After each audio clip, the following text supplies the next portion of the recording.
వజ్రపు కొత్తూరు మండలం కొండూరులో పలస TDP MLA అభ్యర్థి గౌతు శిరీష ఎన్నికల ప్రచారం నిర్వహించారు. ఈ సందర్భంగా కొండూరు గ్రామస్తులు గజమాలతో హారతులతో ఆమెకు ఘన స్వాగతం పలికారు. ఈ సందర్భంగా మాజీ సర్పంచ్ కొలి రమేష్ తన అనుచరులు సుమారు 100 మంది టీడీపీ గూటి చేరారు. అనంతరం యాదవ కుల సాంప్రదాయ పద్ధతిలో గొర్రెపిల్ల తాటాకు గొడుగుతో శిరీషను సత్కరించారు.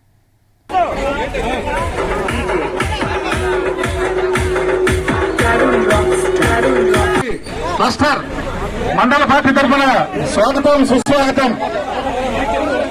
దయచేసి అందరూ సమావేశం దగ్గరికి వెళ్ళవలసిందిగా కోరుతున్నాం.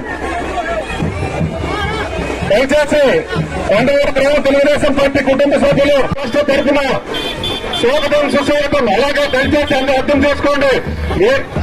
ప్రచార రథంపైకి మండల మహిళలు మరియు కొండవూరు గ్రామ మహిళలు వేదిక మీదకి రావాల్సిందిగా కోరుతున్నాం. దయచేసి అర్థం చేసుకోండి. ఇక్కడ స్థలభావం వల్ల ఒక 10 మంది